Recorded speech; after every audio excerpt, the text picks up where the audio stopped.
Welcome to Unexpected Points. I am your host, Kevin Cole. This week, I am joined by half of Massey-Peabody Analytics, half of the ever so popular, I'm one of the 7 certified listeners, the Bet the Process podcast.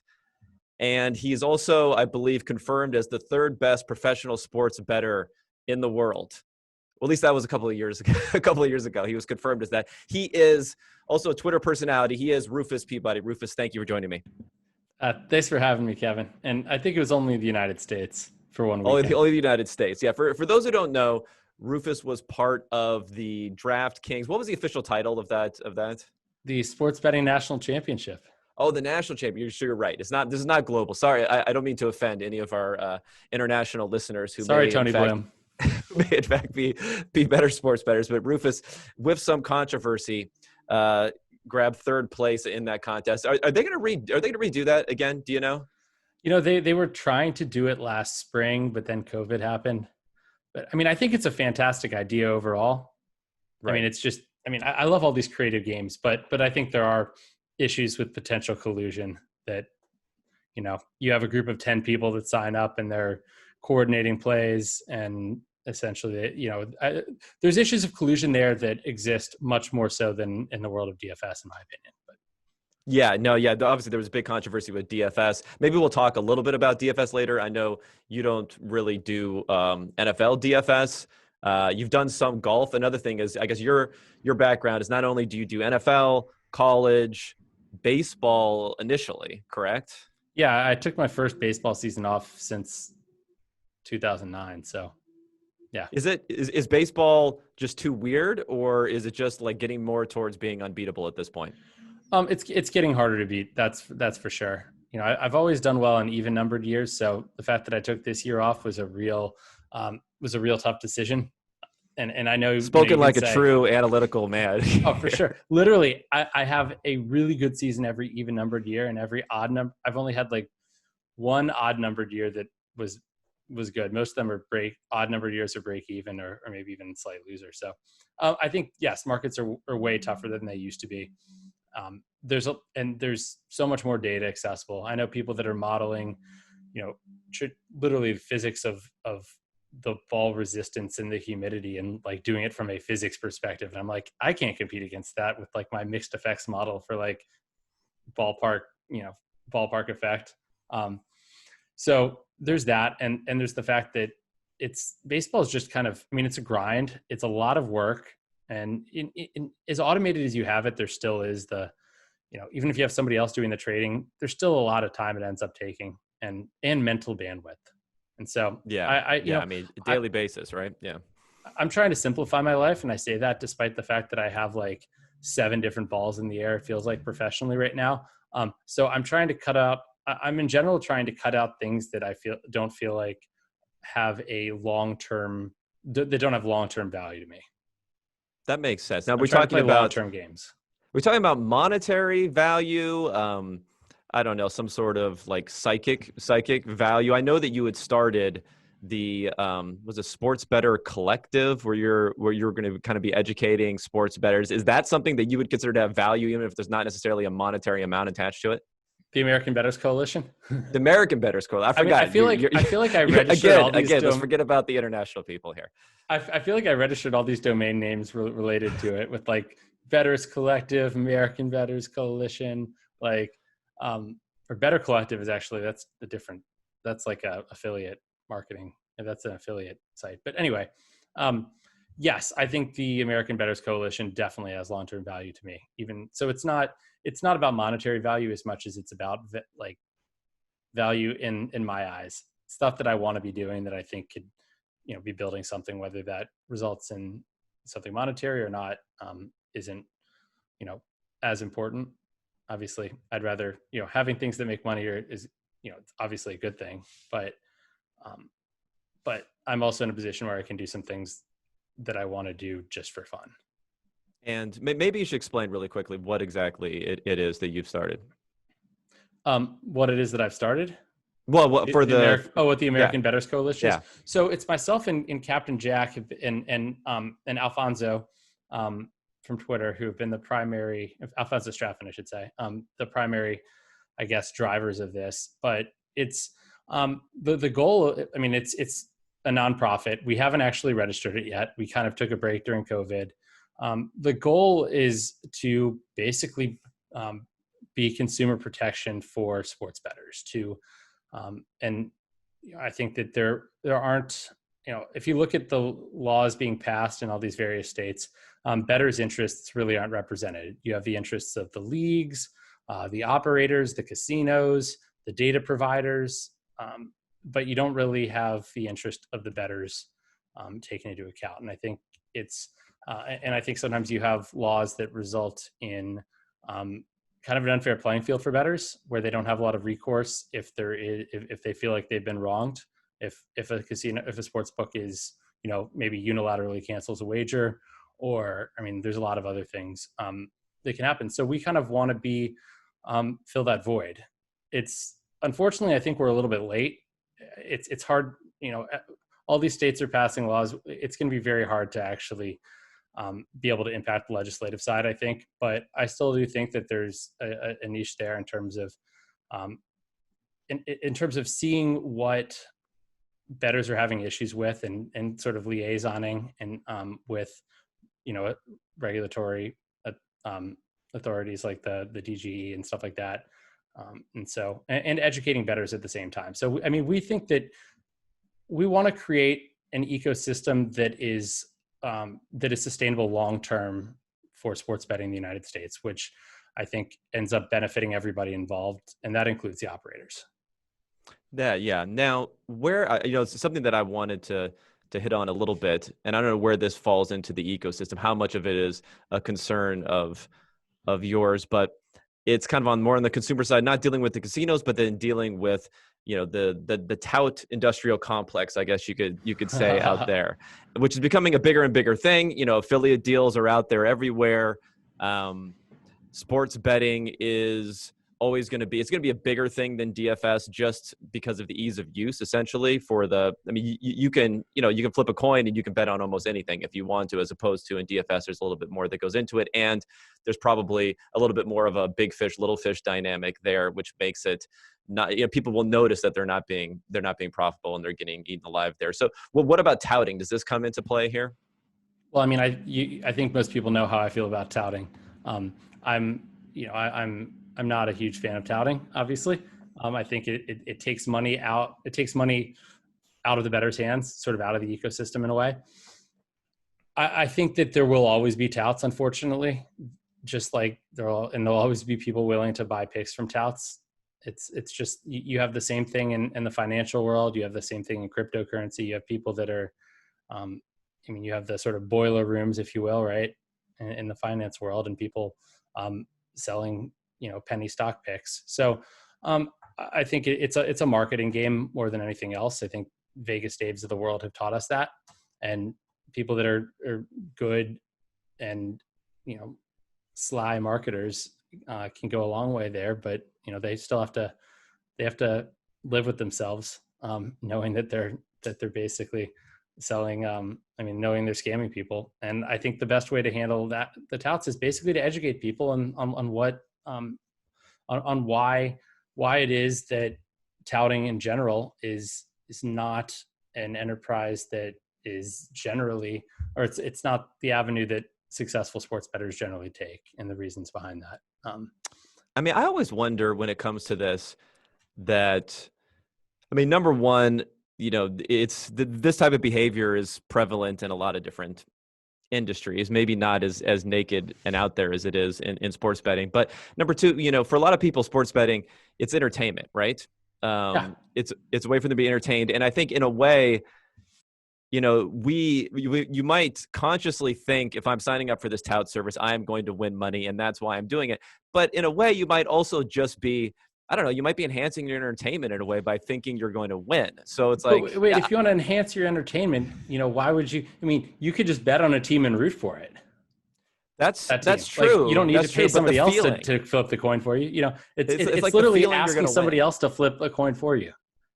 But that's true. That's true. So I'd argue this. I feel like sports betting is, I think part of the entertainment is, there's entertainment in having a sweat on the game. Right. It makes it more fun to watch. I agree with that, unless it's like a huge amount of money, in which case it makes it less fun to watch. But the other thing is, it's a way to sort of test yourself as a sports fan and your perceived knowledge of the game and your theories. And what, you can sort of say, this is what I think is going to happen. And now I'm going to put my money where my mouth is. And I think that's the fun for a lot of people. Yeah, no, I think that's a good point. I think it also goes to a lot of the discussion around sports, and I know you most of your sports betting, pretty much all your sports betting is like a model-based sports betting, correct? Yeah, although I'll say this, yesterday, I was watching the Raiders Saints game. I didn't have any action on the game, and at halftime, and my second half model is kind of, I'll say it's broken right now because the NFL's changed up their JSON stuff, and I haven't managed to download NFL Fast Scraper.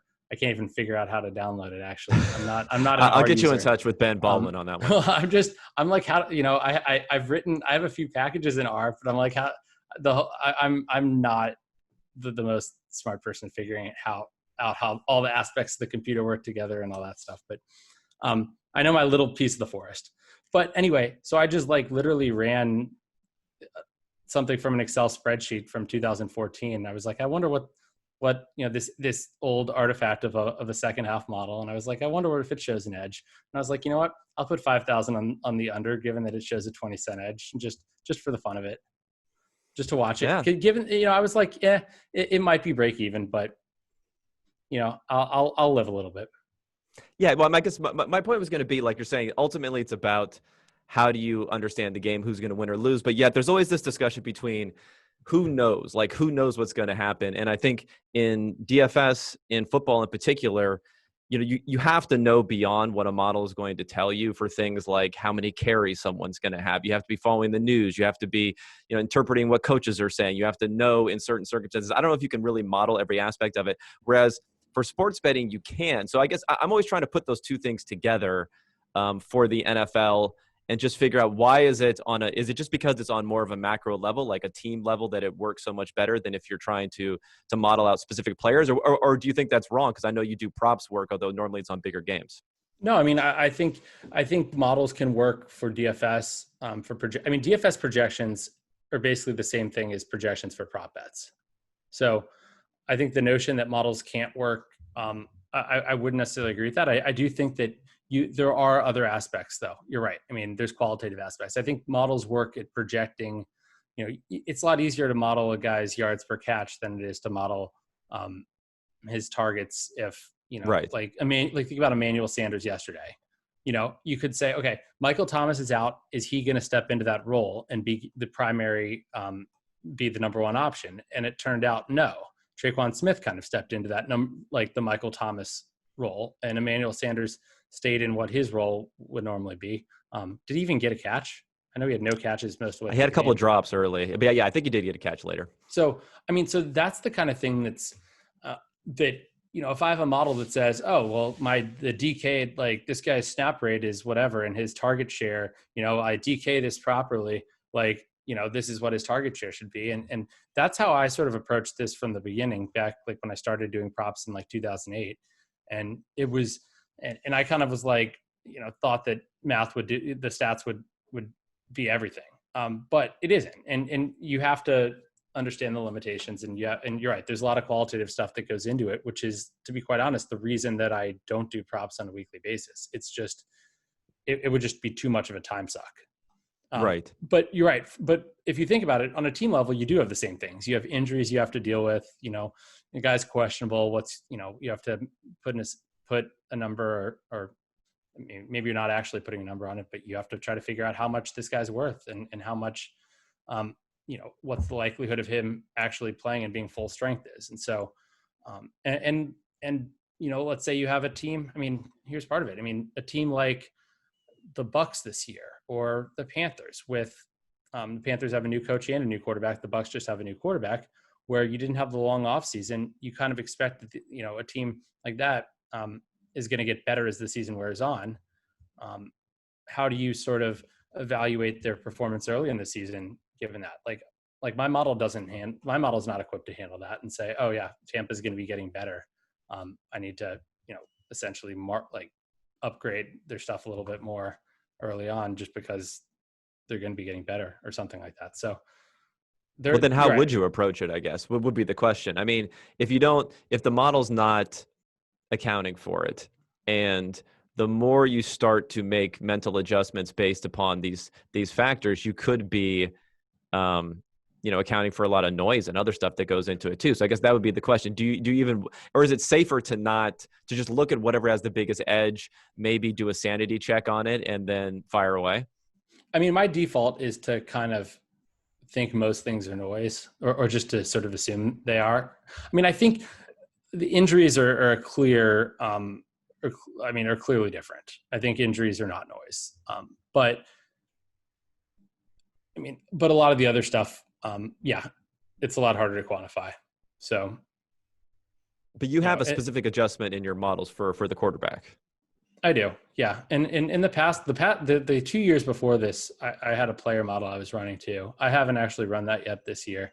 I haven't been able to get the same data that I had gotten the previous 2 years. And I don't want to spend, I have a lot going on. I'm a little burned out as it is. I don't want to spend time re-engineering this whole thing, but we still have the Massey-Peabody quarterback rating, but the problem with that is that it doesn't actually change during the season. So it's very hard it's very hard to sort of figure out what is quarterback performance and what is team in general, especially when the quarterback, as you know, the quarterback is doing a lot of things that don't show up in a box score. He's, potentially getting the team in the right play, et cetera, et cetera. So it's better at the beginning of the season, but when a team loses a quarterback, I have an adjustment for that as well, but it's not nearly as good as a player, as a sort of, player level model would be. Well, how big of a component is the quarterback rating? I mean, can you quantify it versus other strength factors, which may be, that I guess if it's not part of the quarterback, you don't specifically lay out what those other factors are, but the quarterback relative to that other stuff. Yeah, the quarterback, is a huge factor. The question is, it's figuring out what's quarterback and what's offense, right? What's Tyrod Taylor running what's Tyrod Taylor and what's the Chargers offense versus what's Justin Herbert, So, I've done a little bit in the research I've done, just looking at sort of at how these sort of, I guess, both fixed and random effects sort of vary from year to year. I found that, I think in general, the importance of the offense is about 52%, and the importance of the quarterback is about 48%. So the offense means everybody but the quarterback. That's just one way of looking at it. That's through a Massey-Peabody framework. That makes sense. That makes sense. At first I thought you were saying 48% of the total 52% versus offense defense. And I was like, well, that was going to be, yeah. Okay. All right. That's good. Offense quarterback. But I think, but I don't think it's obviously not the same for every team either. I think there's teams, there's systems where a quarterback is much more interchangeable. And so that's just kind of broad strokes right there. But then there's also, when you add in the coaching, how much is, and I think this year is super interesting, seeing Cam Newton in New England now, Ron Rivera in Washington, and then Tom Brady in Tampa, of course, and how all those parties fare. And it's, you can't draw too much of a conclusion in 2 games, but it's just so damn difficult to figure out how much coaching, to quantify the impact of coaching beyond just in terms of, it's hard to quantify it in terms of how much a coach impacts what happens on the field, because coaches, it's not like, a team playing a different opponent every week. You have even quarterback. Well, quarterbacks change teams about as much as coaches, I guess. But it's just, it's also how the coach, the coach is impacting the game plan. He's motivating players. And then the easy thing that we can look at is his in-game analytical decisions, which is what Twitter is, talks about the most, for sure. Andy Reid's poor clock management normally, Belichick not calling the timeout when he did last week. There's always there's always, it seems like dozens of bad analytical decisions each week. But I mean, I still think that's a rather small, that's such a small part of the impact a coach has. Yeah, I mean, we can only really see what's on the field. Even within what's on the field, it's fairly opaque how much the coach is actually influencing it, and these strategic decisions, which in some ways maybe the coach shouldn't even be fully responsible for in the first place.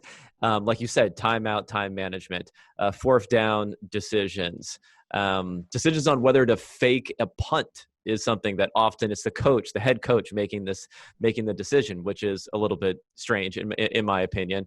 So yeah, all those different things are what we see and what we harp on, but we can't see the other things, not only from a strategic standpoint where they're an offensive or defensive coach, but the management and those sorts of things. We've tried to quantify coaching a little bit more by looking at the grading versus the results of the players, how much help a quarterback has, how well the receivers are grading. And I guess if you can consistently juice the results above and beyond what you'd expect based upon where the players are graded, we start to factor some of that in. But again, these are staffs of 20 different coaches. So exactly right. Who to assign it to, we don't know, right? Yeah. Yeah. How much of New England is Josh McDaniels versus how much is Bill Belichick on the offense? And I mean, I think you have a lot of teams hiring New England. A lot of teams have hired people from the New England coaching staff in hopes that some of it wasn't Bill Belichick, some of it was the assistant coaching, and found out that maybe that wasn't the case. Or yeah, we see that coaching to being a head coach has not done very well. Yeah, I mean, a lot of ways. I mean, I think we see it with the Coach of the Year award every single year that. I mean, I call it like the positive variance award because coaching is opaque. We can't see what's going on. So therefore things we can't explain, things that happen we can't explain, they cannot be random. Like we can't think, oh, they're just random, which that they are a lot of times. So we have to assign it to something, and then it just kind of just filters down to the coach in a lot of circumstances. Yeah, I completely agree with that. But I mean, if you figure out how to assign credit to the coach relative to the offensive coordinator, relative to the organizational philosophy. I mean, I know, the one I figured out owner values pretty easily, at least for the Washington football team, but you've had a lot of experience with that. Yeah.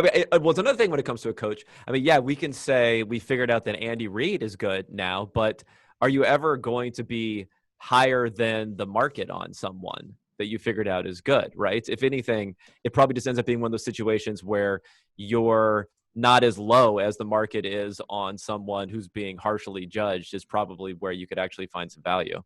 Yeah. What's interesting is I actually, I appear on the Sirius XM fantasy sports radio show like every Wednesday during the football season. It's a strong plug there. Go ahead. But Chris Liss brought this up to me late last season about how how the Patriots under Belichick have just covered by so many points on average. And I looked it up. I had this sheet up in front of me and I like deleted it on my computer, but I think it was like 3.2 points over the course of that's like since 2000. So that's margin versus the spread, right? That's a lot. And he asked, well, what is that? Is that like the Wrigley Field of effects, right? I mean, Wrigley Field being like the stadium where wind has the biggest effect is basically Belichick. It's the outlier. Is Belichick just a total outlier there? Because we think that, because it seems like Belichick, the thought was that they've exceeded the expectations based on their personnel and all that stuff, and it's more just of him getting the most, like him doing the things that don't, or the Patriots doing the things that don't necessarily end up in the box score or in the play-by-play. The things that we don't think are as repeatable, as predictive. But number 2 on that list actually was like, I looked at Andy Reid combined Philadelphia and New England, or Philadelphia, and Kansas City, and he was like plus 2.4 or something like that. And then, who else? There's some other long tenured guy that was John Harbaugh was pretty high too. So, it's interesting to sort of look. I don't know what that exactly tells us. That is it that those coaches have been undervalued, those teams have been undervalued, or is it just variance? And if you look at like all the teams and how they've under or overperformed relative to the point spread in the last 20 years, it does look like a bell curve. And Yeah, yeah. Bill Belichick is, he might be number one there. He might be at one tail, but it's certainly not an extreme outlier.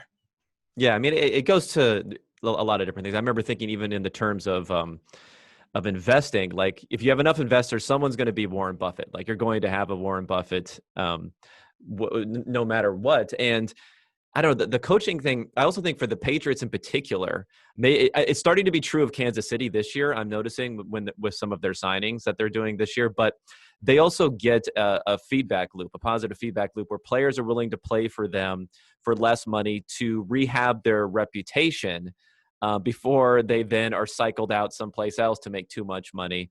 The Chiefs haven't been as good at letting players go, but they have been getting players to take relative discounts to continue staying there and playing. And I think that's part of the feedback that comes into it also. Although Mahomes did not take the Brady discount.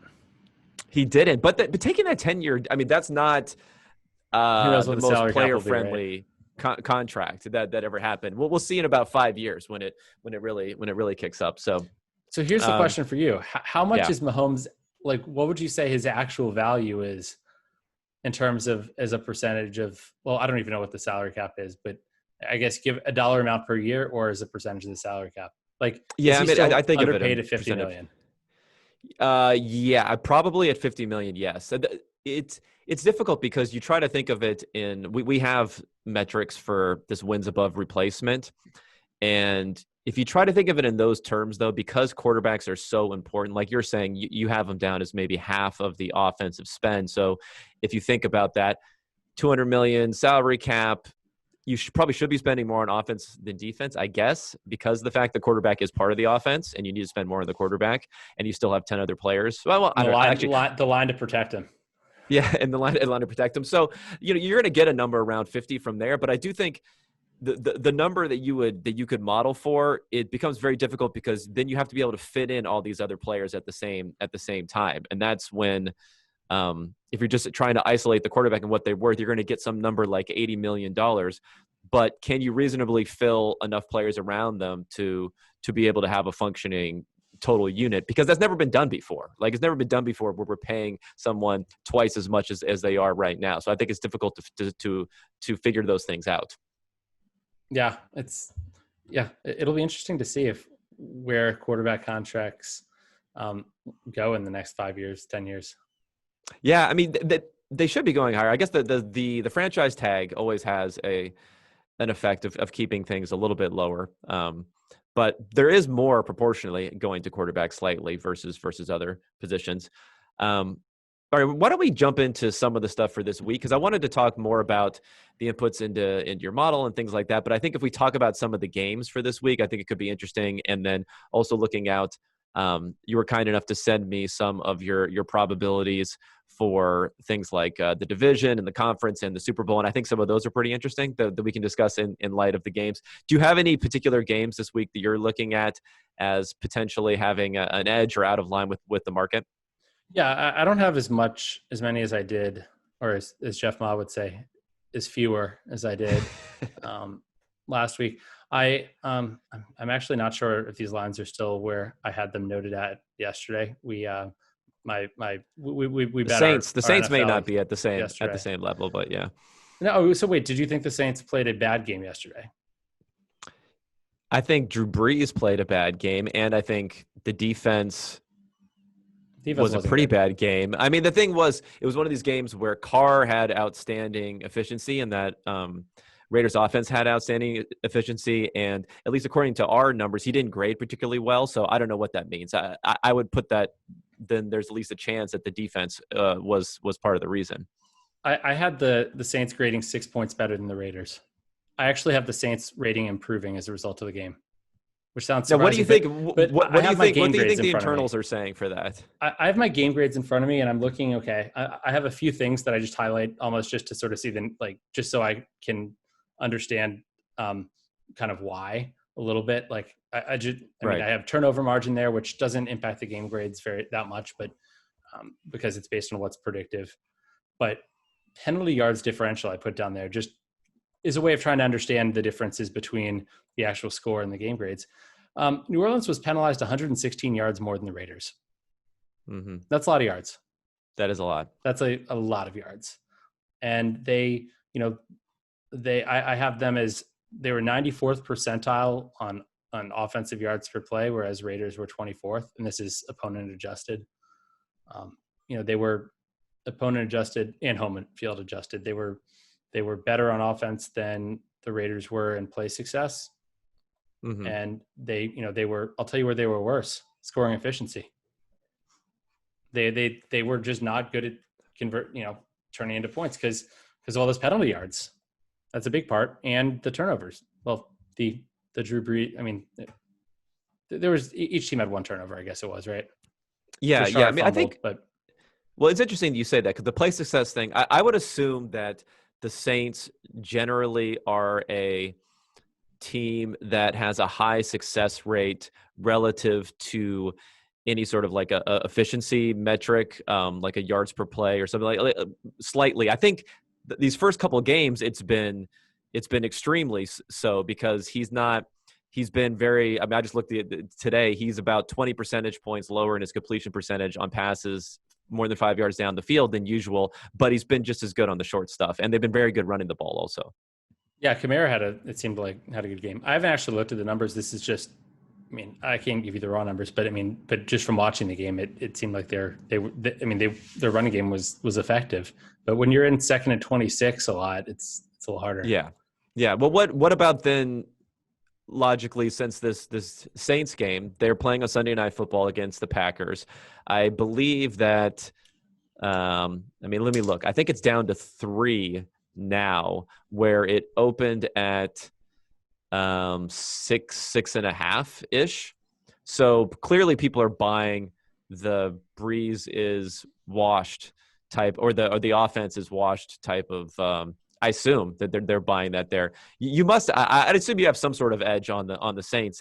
Although 3 is not great, but if it was 2.5, obviously. But what do you think there? No, I think 3 is great. 3 I really do. Good. Just looking at it, and I haven't bet that yet. We haven't. But yeah, I make it, assuming a fairly standard home field. I make it a little over 6.5. That's that's huge. Because you have 2 teams that have. I mean, you have the Saints who have. I guess they have underperformed, like at least in the eyes of the public, and this season. And Green Bay has played quite well. And Aaron Rodgers has been outstanding. Yeah. So that offense has been that good. But so okay. So let me think. Let's try to. I want to talk about this Drew Brees thing a little bit more, just because you said that you don't adjust the quarterback ratings during the season, but yet the quarterbacks play poorly, the offense is poor, so that will start to come through in the adjustment. So it's if he's falling off a cliff, you will make an adjustment because the results will bear that. But do you think there's more of a delay? I mean, people seem to be very obsessed with the age cliff when it comes to quarterbacks who are 40 years old. Yeah. So when I say that the quarterback has a random effect, if you will, I mean, in statistical parlance, going into the season, but that's basically just a prior. And so we don't really that doesn't get updated till the end of till the off season. And so basically we're just assigning, I mean, it doesn't essentially matter whether it's the team or quarterback during the season, which is why it does make it harder to adjust to quarterback changes, to injuries, which is why the player model was very useful there. But the New Orleans' rating will move. And I guess all I'm saying is that we're not assigning any of the blame to the quarterback. It's what we should probably do at this point is say, okay, well, let's give it 50% to the quarterback, 50% to the rest of the team. But in some cases, that still isn't right either. Right. Yeah. So New Orleans' rating is going to be changing, and it's just identifying what is team and what's quarterback is what we don't do well in season. So, what was the question again? No, that was basically it about this too. So yeah, I thought that was an obvious one when I looked at it. I looked at the numbers that you sent over. I mean, even still seeing them as a favorite or a near favorite to win the Super Bowl, whereas I'm looking now and I'm seeing, Go ahead. Oh, I remember it was the age cliff. You mentioned the age The cliff. age cliff. Yeah, It yeah. is so hard to figure that out because it's not something gradual. And I mean, modeling aging is difficult with the survivorship bias in general. I mean, it's not Right. that. I mean, if you ran a linear regression on quarterback performance, with on age, with age as a right-hand side variable, you would basically say, oh, well, quarterbacks always get better as they get older, which is just because survivorship bias, right? I mean, it's the better quarterbacks end up playing till they're older, which is why you would never model it that way. But, but at the same time, it is also, it's hard because if you do, let's say you do like a fixed effect, essentially, where you're just looking at modeling within the quarterback, which is traditionally one way of figuring out age effects, right? You're controlling for the player and looking at the changes with that arc within the player. But what you don't see is what you see when the player retires. You don't see where he would have gone had he kept playing, or when he doesn't sign with the team. So you're never really getting that. You're not really able to model that sort of steep fall off, because generally those players don't get to play long enough. If you're struggling, you're basically going to be gone at that point. You're not going to get to continue. And then it also makes it hard to integrate if you do something like that where you're just looking within the quarterback. I mean, how do you integrate like a prior of how well the guy was before? How do you deal with a rookie, right? And that that rookie's going to improve or decline. So you have to. I mean, it's a challenging modeling problem, and there's not at least from what I can tell and from what professors I've talked to have said, there's not. I mean, it's not like there's like, oh yeah, this is the one way to do it right. Yeah, it's kind of I mean, I've seen a lot of people with a similar sort of thought and theory where we recognize the age cliff because they don't get a chance to come out of the dive. I mean, for instance, an example I like to use is Phillip Rivers. He's been better the last couple of seasons when he's supposedly he's supposedly at an age cliff each year than he was back in 2012. So if he had this 2012 really bad year when he's 37 years old instead of when he's 30 years old, then he might never play again. But he just doesn't have that chance to rebound there. So is that kind of what you're getting at also for there? Exactly. So you're not actually modeling the decline. You're just saying, oh, well, he just, he flattened out and then stopped. Right. At right. the end. Okay. So yeah, I mean, I'm interested. I was after week 1 on the Saints, I was thinking, we have this long.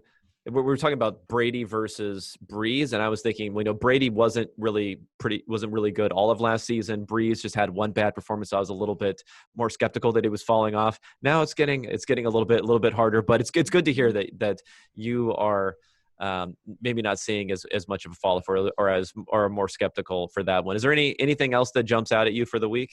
Well, first off, I'll say the problem is the fact that I just have Drew Brees rated too highly. I mean, it's just if it's just the way it comes out. I mean, because as you said, the aging curve, it's, we like to think of it as all gradual, but generally there is a bit of a cliff, and it's until you hit that. I mean, like how we thought Aaron Rodgers was on the downside of it, and look at how he's come out of the gates this year. So, I mean, not that I'm drawing any conclusions from 2 games, but I think I am too high on Drew Brees. But they have another quarterback. I was thinking, when is it Jameis time in New Orleans? I'm fascinated by this love for Jameis across the internet, because I felt like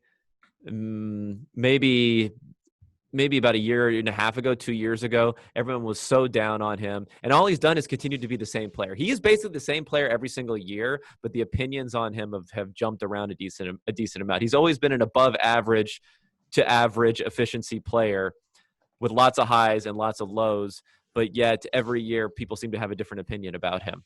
Well, it's the turnovers, right? I mean, right. He forces balls. I mean, sometimes he just has boneheaded decisions, but when you force the ball down the field a lot, you're going to have more interceptions. Whereas Brady managed to minimize interceptions for so many years because he made just a ton of throws, that safer throws.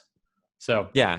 I also think he had really horrible defense for a while too. I remember seeing I remember seeing like how well his team would win, his probability of winning based upon how many points his offense was scoring or how well he was throwing the ball in an efficiency metric. He was just much lower than some other guys like Marcus Mariota who came at the same time, just because the defense started to get good last year.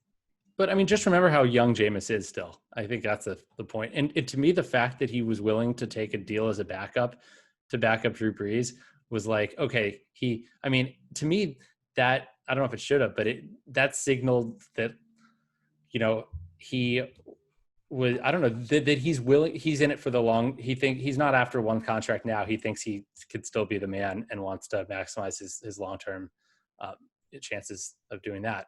And is willing to throw away a year. And he also good. had LASIK. Skinny Jameis now. LASIK Jameis. Jameis can see now. LASIK Jameis, now, skinny Jameis, yeah. I mean, although now the unis he's throwing to won't be bright orange. I mean, I think that kind of helped. That helped him. That allowed him to at least be competent most of the time. But you asked about other building games. this into your model. Yeah, I keep getting us off topic. I'm really good. It's an interesting. So let's look at what else we got here. Well, okay, maybe. I want to talk about one game here. I'll be interested to see what you have to say about the Colts and the Jets, if only because the Jets, I don't have your updated power ratings, although I do have some updated information that you sent me. But I was surprised that the Jets were not near the bottom because that's where they are interpreted to be.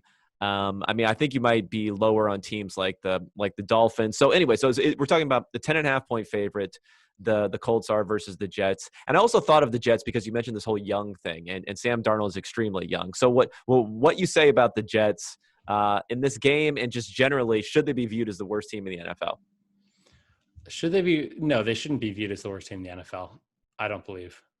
I think I have the worst team as, hold on, not the Jets. It's going to be the Washington football team. Okay. And then that's just a safe assumption, to keep them there at all times. Yeah. I still have the Jets, and this is going to sound ridiculous. Like you're just going to laugh at me.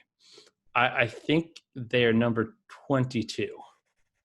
I mean, it depends on like how the distribution goes here. Like I could see is there not much a difference between 22 and 32, or does it really start to widen out on that point? Because then it'll sound more ridiculous. Like 5 points better than the football team. 5 points better than the football team.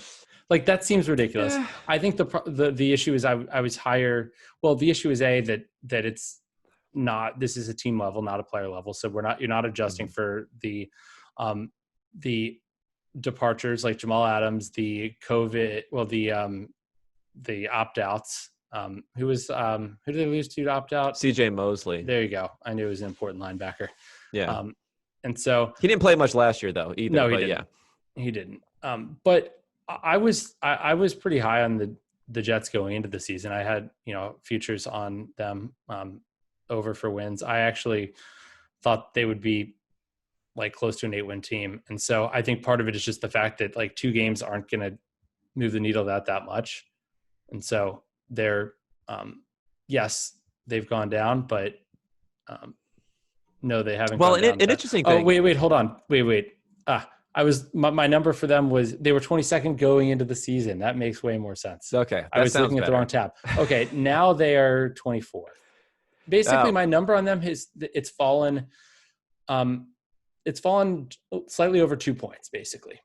So they're I have them as 2 points worse than I did before the season began, which is a pretty big difference in my opinion, but yeah, for 2 games, it's a big difference. Definitely. Mm-hmm. I guess my take on them, and I'm not sure if your game grades had something similar to say about it, where against the Bills, Josh Allen had 312 passing yards. He wasn't particularly efficient in doing so.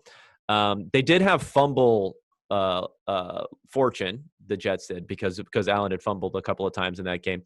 But maybe some of the numbers there and some of the results and the feeling that you got from that game was a total complete wipeout, where it wasn't as big in reality. And then last week against the 49ers, well, I mean, first of all, facing the Bills and the 49ers is not exactly an easy schedule to start the season too. But then last week against the 49ers, I haven't looked at all the plays, but I wonder on a success rate basis, the 49ers may not have been as strong as they were just generally because they had some big plays. They had some huge scores in that game.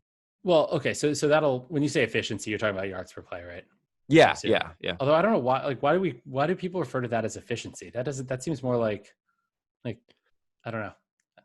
I think I would think like play success is more efficiency. But anyway, Well, it's like how much are you squeezing out of every play? Like the total amount that you're squeezing out of every play, I would say. Okay. okay. But I have their game grade for offensive yards per play is 8th percentile. Mm-hmm. So that adjusts for the opponent too. On the defensive side, 13th percentile. So bad on both. They were a little better in play success. They were like 57th percentile offense, 40th defense. Scoring efficiency was bad. Yeah, I had them as the second worst team last week. They graded better than the Vikings. Well, what about those two things versus each other? Play success versus yards per play, or what about this? I mean, like how do you view the two versus each other? I mean, there's some I've seen things go as far as to say you can almost ignore the latter and just concentrate on play success because success eventually leads to big plays, basically. Right. There is a lot of noise in big plays. Obviously, there's some signal too. I mean, if you have if you have a Deshaun Jackson or, if you have speedsters down the field that can make big plays happen, a Tyreek Hill, I mean, you're going to you can't argue that, Jamison Crowder is just as likely to, hit a home run. But there is more luck involved in big plays. You can catch a slant, make one defender miss, and run 70 yards untouched to the end zone. If the field was 200 yards, it would be a 200 yard. It would be another 100 yards on top of that. So, I mean, there is more randomness in that than there is in being able to consistently, get yards in 10 yards at a time, 6 yards, whatever, basically get the chunks you need to. Right. And you were saying the Jets are not awful in the success categories. Well, they weren't last week, at least right. Relative to, yeah. I mean, but they were very bad at that in the first week. So, I mean, their game grade was 27th in week 1, 31st in week 2. I mean, there's no sugarcoating it. They were bad. Right. Right. The question is that, or, how much should we react to that? Does that signal something? Is that who they are, or is that just a slow start, or is that, I mean, every week's different, and you have a different game plan. You're facing different personnel. Maybe Darnold is seeing ghosts one week, and maybe he isn't the next week. So, right. I can just go off of what basically the way the Massey-Peabody model reacts to that is a data-driven way based on what the impact of 2 weeks of football is relative to a team's prior, which it's going to be, I guess, right on average, or it's not going to be biased, I don't think, but it could be, although football is changing, so it might be slow to pick up on if things have changed more in recent years. But it's not going to be right for every team. There will be cases where it's changing, too much, and cases, where a team's rating changes probably too much, and cases where it doesn't change enough. And I think what about these first couple of weeks? What about in these first couple of weeks? Is it built with some sort of decay where I don't know, does the first week have the largest effect on the prior versus the second week and so on, or not? Well, I mean, more recent weeks are valued more always. So week 2 matters more than week 1. And when we're in week 13, week 12 is going to matter a lot more than week 1 will. Okay. But I was wondering if there's like a disjoint, if there's a disjoint like year over year, like the information that you're getting in week 1 of 2020 is given much more weight relative to week 17 of 2019 than it would be versus, Okay. So the way I do it, it's not like I'm valuing a week last season in there. Like that's baked into the prior. It's already regressed. The prior is a combination of, previous seasons as well as, in different areas of the game, and coaching change, whatever. And so that's that. Yeah. That number is basically established going into the season, which is a function of last year to some extent, but also has already regressed to the proper mean and all that stuff. So, but yes, it would be worth a lot more than a week last season. Okay, that makes sense. Okay, well, let's think about. I got another team. I'm trying to find. I basically could just go and pick out the teams that are universally hated, And those are the and teams, unfortunately, I seem to be betting on. And like people so sarcastically will say like, "Oh, you're on a bunch of big underdogs again, right?" And I was like, "Yeah, this week I am, unfortunately. Not okay, all of so them though. I the wasn't on most all of them." hated team, or at least one of the most hated teams, maybe the most hated versus preseason expectations, is the Minnesota Vikings. So I'm seeing the Vikings here, 2.5 now point dog versus at home versus the Tennessee Titans. You like? Yeah, I like. Good guess. Good guess. I actually thought they played well week one. And so they lost, but I thought they played very well on offense. They weren't good on defense, but they -1 in turnover margin. But I had them week one, 96th percentile for offensive yards, 6% for 6th percentility for defensive yards. Basically they were a top offensive team and a bottom defensive team, but I still had them as the number 10, the 10th best game grade. Excuse me. That's the 10th best game grade. Week one. Dead last week though. Like dead Okay, last. so going back to week one. So I think this is an interesting point where this is where your model is probably going to be off versus perception. So in that game, it was kind of back and forth early. The Packers then took a big lead. Kirk Cousins then, I even made a joke about the fact that, once win probability was less than 5%, he becomes, he's becoming Superman. And he played very well down the stretch to give them offensive efficiency. The question would be, I believe you downweight quote unquote garbage time. So this is more of a general question than about the specific game, but like, what is garbage time? There's a lot of disagreement with that because number one, if you just base it on win probability, I think there's some problems with that because I don't think teams actually change their behavior until like the fourth or third quarter, even if the win probability is really, really low early in the game. And number two is it 5%? Is it 2%? Is it 1%? I have a feeling it's much lower than what people think garbage time really is. But do you have any idea? I mean, can you quantify some of that stuff? So we use, well, man, I feel like I'm going to give away a lot here, but well, okay, you don't have to give away anything. I don't mind doing it because I'm like NFL is not as much of a priority to me now. I'm more focused just on golf at this point, and so, but I use essentially a function that is based off of, the leverage of a situation. So, which is a function of win probability. So so the higher the leverage, well, okay. So the less time there is left in a game. It's a sigmoidal logistic. It caps at 1. Yeah. The less time, it's a combination of time remaining and, it'll be time remaining and score differential essentially, but because those inform win probability and leverage being the difference. It's looking at the difference between the best possible outcome on the drive and the worst possible outcome, and then standardizing that so the average situation's a 1, right? So basically it's I don't make any decision there. It's a gradual thing. It obviously, like, if you look at what this function looks like, the parameters of it drops off big time at a point. But I can't speak to where the Minnesota game like hit on that exactly. But I'm sure. Okay, I mean, just to get an idea. I mean, like I said, we don't have to get into the exact numbers, but so here's in that game, it was 20.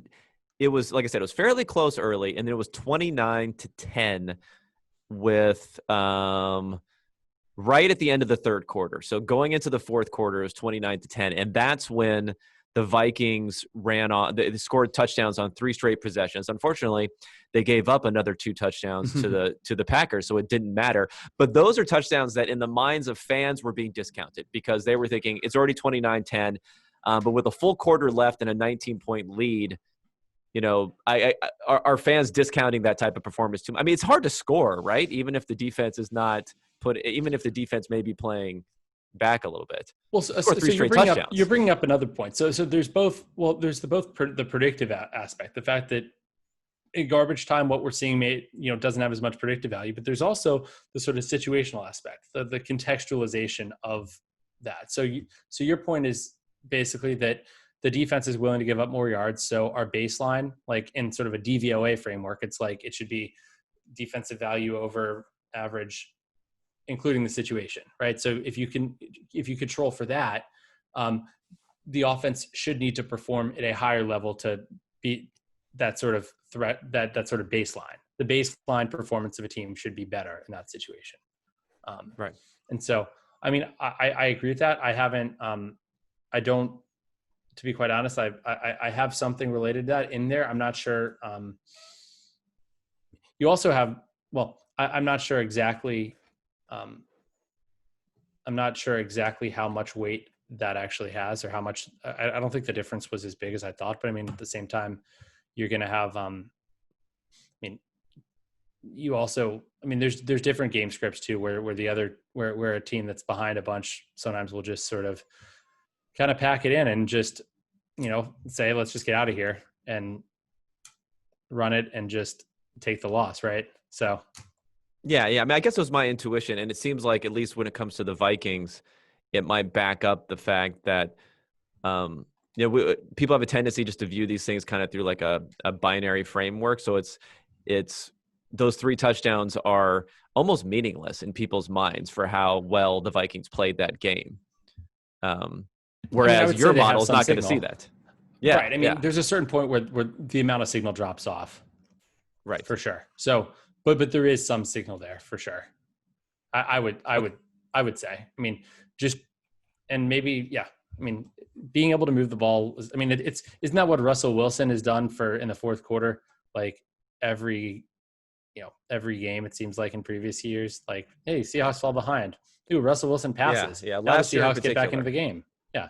So last year in particular. Well, okay. So another thing about this matchup, I'm interested also in Ryan Tannehill a lot, because he was he's the completion percentage over expectation king. He was also, I mean, just if you look at like expected points added metric, he was number 1 in that metric too. He didn't have a lot of attempts because he didn't start the season, but he was number 1 there. He was the highest graded quarterback from a clean pocket. He basically did everything right when he had a substantial resume of mediocrity coming into that. So his prior coming into with that. I always loved him in Miami. I don't know why, but I always thought he was a breakout candidate for like 7 straight years. But, I was always high on those. I was high on the Tannehill Dolphins for whatever reason. For a year or two there, when they were like, this was when they were on the cusp of the playoffs. I think, did they make the playoffs one of those years? Oh, I think they made it a couple different years. Yeah, they outperformed their. They outperformed their the internals a lot of the time to get into the playoffs a couple of different times. Well, Tannehill was a play success guy. I mean, he was great at dinking and dunking, but not getting explosive plays. That was the I mean, he had. He wasn't good with he had Gaze. He had Gaze for a couple of years. Actually, his most successful year was Adam Gaze's first year there, which bolstered his reputation, which is kind of weird to see in advance. But he also had. Was it Mike Sherman before that? It was like a dink and dunk type of coach before that. But anyway, I guess my point on Tannehill is maybe your model was higher on Tannehill anyway, but however you viewed him, it was a huge step up last year. So I kind of want to know his prior going into this season. How much does it look like last year's Tannehill? How much does it look like average quarterback Tannehill, which is how I would frame him. But if in a play success basis, you're right. He might have been like 65th percentile as opposed to being 50th percentile. So, I mean, going into the season, it looks like, or actually right now, I should say, out of relative to the other quarterbacks, I have him as the number 12 quarterback, just in the, which basically is the fixed effect going into the season. So that sounds fair. What would be interesting to know actually is you're right, where I had him last year, where his fixed effect was last year and how much this 1 year moved it up. I mean, I think that I'm going to try to pull that up really quickly while we continue talking. But I mean, I think the quarterback is fairly deep too. I mean, I'm going into the season, let's see. I had the Titans They were 9.66 wins, which was, 46% chance of winning that division, 69% chance of making the playoffs. So I was bullish on them relative to the market, which so you would have liked them. Odd. I think it felt so odd to me, given the fact that they're a team that just runs the ball a lot. They had an incredible amount of red zone luck last year.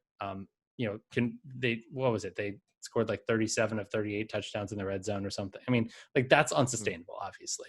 And we've seen that. Yeah. But somehow I still like them, and I can't tell you why exactly. Well, I think it's probably because I mean, this is why it's good to model these things out, right? I mean, I was joking that I could like every hated team. I could pick every hated team on here, and you're going to like them. But the thing is, even for someone like the Titans, they fit the archetype for someone you would think would be overvalued because of what they did last year.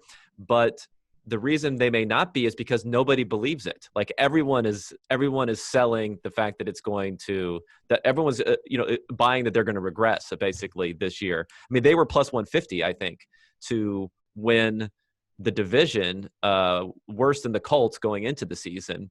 So yeah, nobody was buying. I mean, they were buying Phillip Rivers and the Colts over they were buying this magical season from the Titans. Yeah, I was very anti Indy, or anti Phillip Rivers, I guess, or Indy. I'm not sure which. It's hard to figure out, as I said. But by the way, so I had Tannehill as an improvement of 0.95 points, in term from where he was last year. So that was how much it affected his sort of random effect there. But so that's big.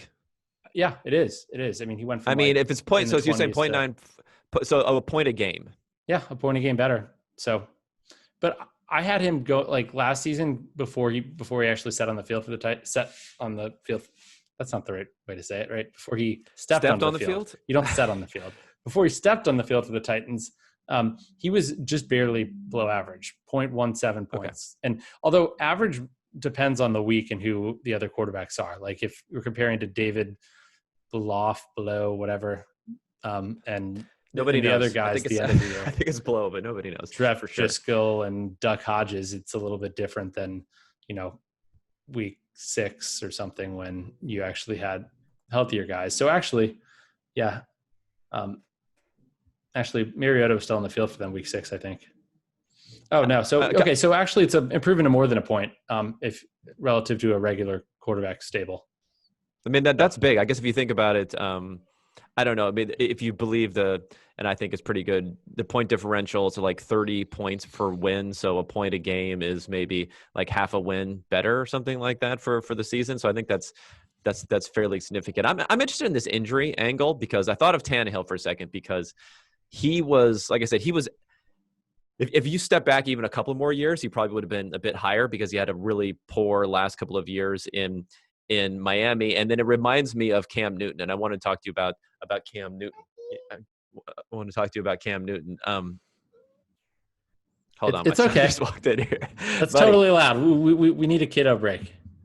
So back to what we're talking about with Cam Newton. So I'm interested in that because I think it's a similar situation there where 2018, I think people kind of overplay how good he looked in 2018, but he did look good the beginning half of the season. He had the problems. He stopped running the ball. That continued through 2018.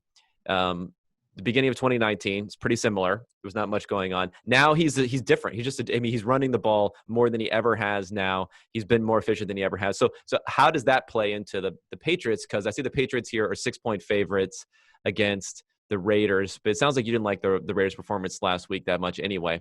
No, so what do you think? So the funny thing is I actually like the Raiders more than the market a little bit, going into the year and going into the game. I actually, if I had gun in my head, I would have bet the Raiders against the Saints. It wasn't a big enough edge to bet, so I didn't. But so interestingly looking, I just pulled up the rating on Cam Newton, the Massey-Peabody quarterback number going into 2019, and Newton was a half a point above average as a quarterback, whereas now I have him a half a point below average. So going into this season, so last year was not his friend in terms of that. And by the way, we've tried to make the quarterback number a little bit more quick to react, I guess, because in the past, like what's funny is if you could take a more longer time horizon and it tends to actually be fit a little better. But I mean, I think that's I think that in today's day and age, it feels like things change a little more quickly. But New England's rating is still fairly high, relatively speaking, I guess, just due to the fact that they had such a great defense last year. And again, not factoring the injuries is definitely a a downside there. Or I shouldn't And say injuries opt-outs there too. That's what I meant. Yeah. Yeah, I meant the opt-outs. So I make the Patriots a 2.9 point favorite. Okay, so it's 6. So that's it's significant. 6. Wow. Okay, so that's a pretty big difference. They have a higher home field advantage this coming week with the travel situation there. But I see I think ESPN's FPI has it like near 6 also. So I think I see 6.5 now. So yeah, that's the fact that I'm a little higher on the Raiders. No, I think I remember, I don't know if it was last season or 2 seasons ago, but I think it was 2 seasons ago when the Raiders were really god awful, that you were consistently higher on them. And I think I was consistently higher on them too, because they had like a high play success type of metric with the way that Derek Carr actually hasn't been as bad as what people think. Derek Carr gets so much flack, and he seems like a pretty good quarterback. Yeah. I mean, yeah, but he just does things. He doesn't throw the ball deep when people want him to, and then it ends up being people send highlights all over. People send Twitter clips about him checking down, and then it becomes a meme. Yeah, but what's interesting here is that I wasn't low on New England to begin the season, and it's just the fact that the market has said, okay, Cam Newton is the Cam Newton of old. Like, right, this maybe is better. This is a much bigger difference. This is better than Tom Brady was last year for sure. So they're adjusting New England rating a lot more than they would if New England had the same, if it was, let's say, any other quarterback, or let's say if Tom Brady started the year with New England and played this way for 2 weeks, you wouldn't see the same adjustment. Although you wouldn't have seen New England probably as low as they were to begin the season as well. So I think the whole point there is that Cam Newton was a big unknown, and now we're seeing what Belichick's been able to do and Josh McDaniels have been able to do with him. And in a way, it's sort of, we're seeing, okay, victory for the Patriots coaching staff being able to really maximize Cam Newton, and victory for Cam Newton being healthy. So now, did you remember if before the season started, I mean, now the Bills are 2-0 and the Patriots are 1-1, so it kind of skews things when I'm looking at some of your numbers to tell what you may have thought preseason. But I mean, yeah, I can find the markets like, were really high for every. The markets every were really team high on the week. Patriots for most of the offseason. They were almost co-equals to the Bills. Mm-hmm. So it sounds like you might have been lower on them. Well, so going into the season, I had New England as the favorite to win the division. You did? Okay. They had they had the plurality the defense we talked about. They had a plurality of percentages. Right. They were they were 34. I forgot about your Jets love. Your Jets love also comes into that. Yeah, literally. Okay, it was Patriots 8.35 wins, Bills 8.17, Jets 7.95. Dolphins, you must have loved 5.6. the Jets then preseason. Yeah. Yeah, I'm not the only one. Apparently, they had gotten some love. I think Football Outsiders had them in the set like over 7, like 7.5 maybe. Yeah. My buddy, Mark, or Ed Teach on Twitter, who hit the Bet the Process podcast recently, who's home at Lamar-a-Lago right now with his big check from all his Lamar Jackson MVP bets. But he's high on the Jets too. And he and I kind of disagreed. He could burn his Tyrod Taylor MVP tickets. Yeah, and you know what? I drafted Tyrod Taylor as a third quarterback on a fantasy team in a 2-quarterback league, and I'm not very happy about that right now. Yeah. And I might have played, I might have played one. I bet one Tyrod Taylor, I think, at DraftKings at 150 to 1. I think they only took like $20 though. So it's almost better that he doesn't win, because I would just regret not, if he won and I only bet 20 on it. That would be more sad than anything. But yeah, so but New England, so now they were 34% to win the division going into the year. I actually only have them at 38% now. So I have them up to an 8.7 win projection. But it's the Bills that have taken the big leap. They're at 9.4 and 51% to win the division.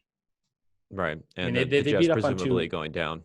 Well, yeah, maybe I give them too much credit for steamrolling the Jets, because I thought the Jets weren't going to be pushovers as much. But that'll change. The good thing about that is that'll change as we get more information on the Jets. So that win won't look as good for the Bills if the Jets continue to play poorly. But I'm hoping the Jets don't, because it'll cost me money. Okay. Well, I'm interested also on this whole quarterback versus team Tom Brady question. So why don't we flip over to the Buccaneers, who are 6-point favorites at the Denver Broncos. Traditionally, Broncos I think has been a tough place to play early in the season. At least that's what the numbers come out to. And that effect you figure is not going to be as diluted as a crowd noise effect, because the altitude is the altitude, no matter what's happening there. So what do you think about this? And I guess Driscoll comes into it, but I'm not sure Driscoll is that much of a downgrade from Drew Really? Lock. I mean, presumably, no, I'm talking about in a model-based sort of system. I think people are very high on Drew Lock, but he was a second-round pick. He was okay last year. So maybe you're right. Maybe it is a bigger discount than I think, but I'm not sure what the downgrade was versus how people were viewing this game beforehand. But anyway, what do you think about this game? Well, first off, I have it as a 2.5-point downgrade, but part of that is, I mean, for the team level, Massey-Peabody. Part of the reason though is that I actually do have an adjustment for, like, part of the factor in quarterback rating is this person replacing an injured starter, because I assume that otherwise I would get, there's situations where I'd have a quarterback rated higher than a backup, possibly rated higher than a starter, which can be, that can happen sometimes. But in general, you tend to think that the coaching staff knows better than you do about who's going to give them the best chance to win. Although, I think we've learned that the Driscoll coaching staff probably isn't necessarily seen as being a starter quality guy, but yeah. No. So so basically there's a downgrade there, just given the fact that, like, he's rated lower than he would be rated if he had started the season as Denver's starter, if they decided he's who they wanted to be their starting quarterback without any injury. So, which, obviously that's not, like, quote unquote right. I mean, but it's trying to add information that it's adding information that does improve projections though. And it makes sense because we know that we know that the coaches know stuff that we don't. So I make that line right where the market is. I make it Tampa minus 6.3. Okay, so that's close there. Do you know can you parse out, like, the home field advantage there? And do you have any feelings about the home field advantage discussion? It seems like there hasn't been that much of a difference in people's minds. I mean, it's hard to tell with 2 weeks. You can't really tell anything. True. I mean, I agree Yeah. that the altitude is a thing, but I mean, part of that, I don't know how much is real versus perception. And I don't know when Tampa's going to be getting to Denver, if they'll be there for 5 days, if they'll be there for 2 days. I think that probably does make a difference, the time to acclimate. So, I mean, I remember when I actually explored home field effects to try to see if there are persistent differences relative to expectation, and the expectation includes, like, travel distance and stuff like that. I looked at this this is 5 years ago, and I found that, like, the Ravens were the greatest, but I also found that any of these home field advantages, just if you look at the distribution in general of, like, quote error in home field, like the difference between what it should have been for a normal team based on the travel circumstances and what it actually was, you found that there were, like, the distribution did show some significant, or I guess statistically marginally significant differences from what it would have been if it was just random. But the funny thing is, if you looked at it forward, like, if you no matter how you broke it up into chunks, if you said, okay, let's look at it over the period of 2007 to 2010 and how that predicts 2011, and then look at 2008 to 2011 and how that predicts 2012, et cetera, you found absolutely no predictive value for the home field. So, but that said, I do believe there probably is something to Denver. I mean, I think it's kind of an edge case, because there is something that should fundamentally change it, right? And that's the fact that, the elevation, and the fact that it is a lot harder if you're to deal with the conditioning aspects. So, but I make the home field number right now. I'm basically just going across the board saying home field is 85% of what it would have been. I mean, and I'm looking and saying, in this case, I'd be like, okay, you know what? I'm going to bump it a little bit, probably manually, for Denver. But the 85% amount would be 2.1 points in this case, 2.08. How do you think it's being priced in the market versus the 85%? Honestly, I haven't really looked. I don't think I've been I think it's, and also it's, I mean, the difference between 85% and 100% and 50% is small. still, I mean, right. It's we're talking, well, I guess the difference between 50% and 100% is a little over a point, or like 1.1 points, I guess, depending on what you think about how it's trending. But I think it's hard to, it was hard for me. Nothing immediately jumped out at me. So I seem to have bets on both home and road teams. Personally, okay. I was expecting that there would be more edge to home teams because I thought that home field advantage would probably be stronger than most people, given the fact that I tend to think less comes from like the crowd and more comes from familiarity with the stadium and being in that, sleeping in your bed at night and having your routine and knowing, all that stuff. I mean, I didn't look into it, but it sounds like you were in more agreement with the books on this, because most people were surprised there wasn't a bigger adjustment, essentially. So yeah, sounds like you were higher than other bettors, or at least people were talking. People were better Twitter bettors, okay. But maybe not as opposed to what they're actually sending these lines at. Well, how about Brady? Wait, really quick on home field advantage though. Yeah. So you're, I think one of your colleagues said something. Someone sent me this clip on, I forget which game. No, it was the Kansas City Chargers game. It was George who said that there will be literally zero. He said literally zero home field advantage. And I was like, I mean, I was like, is that a data-driven take? Because I hope that's not a data-driven take. Otherwise, no, I don't think. I was like, maybe I've been using the wrong. Maybe I shouldn't be buying the Pro Football Focus. No. I mean, I think that was a hot take, right? But that was definitely a hot take. Okay. Literally zero means maybe less than usual. That's maybe 5% less than usual. Yeah, exactly. Okay. Maybe it's slightly less. That's how you translate those things. Well, what about Brady? I'm interested in Brady versus Jameis. Since everyone was so high on Jameis, was it a definitive upgrade for your prior? Personally, I don't think so.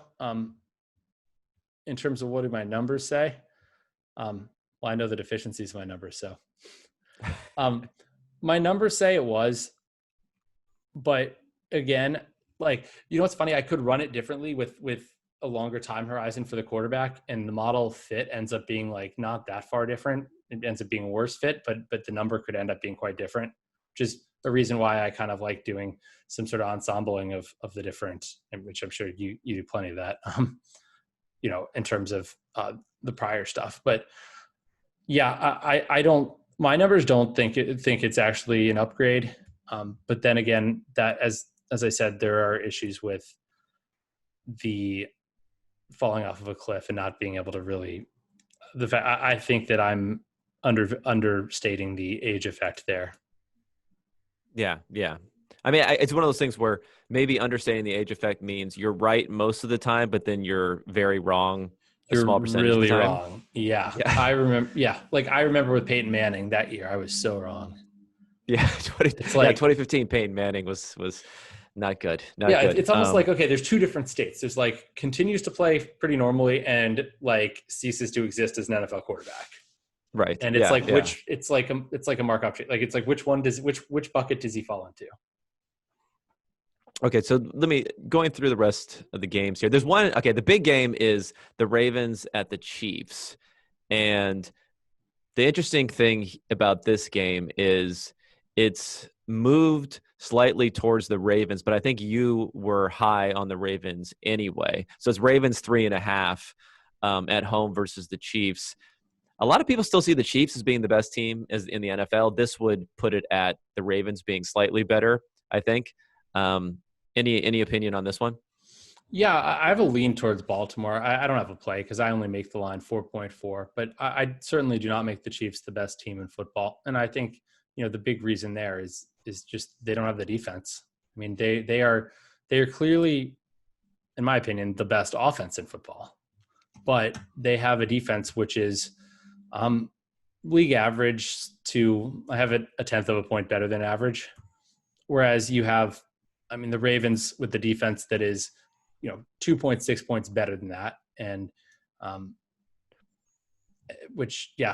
the number 4 defense in football.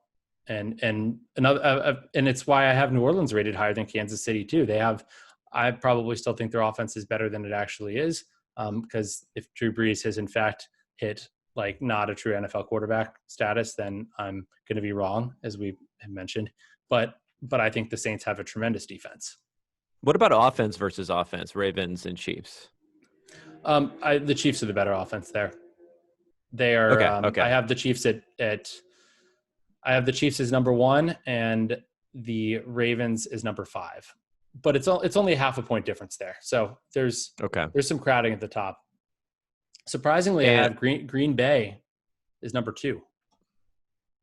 So far this season, they've been pretty strong, but I just think that they have a god awful defense, or their defense is. I mean, my numbers on their defense is like it is back third. Yeah, I mean, it was the same thing we're talking about with like you saw week 1 as being a poor performance, whereas most people probably kind of ignored that. For Mahomes, now, do you have him as being the best quarterback or the most valuable quarterback in the NFL? And if so, by how much? I don't. But then again, that's hot. That's spicy. Well, no, I mean, I think he is. And I think any rational person probably thinks it's him or Russell Wilson or Lamar Jackson, not Drew Brees. But as I said, that's the problem with something purely statistical. So Brees is number 1 there. I mean it's like Brees, Brady, Mahomes. It looks awful. And Rivers is pretty high too. I hate to say it. Well, it's funny. We did this. I don't know if you follow Timo Riske, but he's another guy at PFF. And we did this MVP modeling in the off season, and it loved these old guys. I mean, Rodgers, Brady a little bit, not as much because he got too much hype for this move to the Bucks. Matt Ryan, Phil Rivers, like it kind of really liked those guys a lot. But Ryan, I mean, Ryan was 50 to 1. Is his team, it just isn't good. Like I don't think people saw a lot of upside in that team in general. Given I defense, agree, right? but it was like a price based thing. He was 50 to 1, so it was Yeah. What about Stafford? No, I don't think Stafford ended up being on there. I'm guessing not Tyrod Taylor. No, I don't know if we even have him as a starting quarterback, but no, he was not. But I think generally, Rodgers was one of ours, so he's probably moved up more than anyone relative to his odds, which is kind of strange. And it's also strange that he's 8 to 1 now versus Russell Wilson at 3 to 1, even though they've been about equal. So it kind of shows you how the perception shifted on Rodgers as being a lot worse than Russell Wilson. Whereas a couple of years ago, even a year ago, it probably would have been the other way around. For sure, it's. And in terms of the older quarterback thing, I think it is. I think it's a difficult. I hope I'm not the only one having problems with it. Otherwise, I'd feel like it'll make me feel inadequate. But I think it's hard to. No, I think it is. It's something that's. I mean, it's hard to capture. I think that's why having something like the game grades is useful. So. No, I think so. And like we were saying, it's like if you're betting on outcomes versus betting on what the average number is going to be, then you want to be more conservative downgrading these guys because if it's 8 out of 10 times you're correct, well then that's what you want to do from a betting perspective. Even if the 2 times that you're wrong, you're really, really wrong. You're not losing more money because you're really, really wrong on these circumstances, unless you're betting it, I guess, over and over again the entire season. True. And the other problem is that it's hard. Like, I mean, someone who hasn't had that many seasons starting, like Lamar Jackson going into his second full season as a starter, just like if you're doing any sort of mixed effects model there, it's hard. There's just not enough time to get his, I guess, to get his quarterback number high enough. The funny thing is, it's not like I'm really like think the Saints are so much better the market. Although I do think the Saints are better in the market, or that the Bucks are better in the market, or these teams with older quarterbacks. Like hell, I think I'm low on the Colts, but it's more about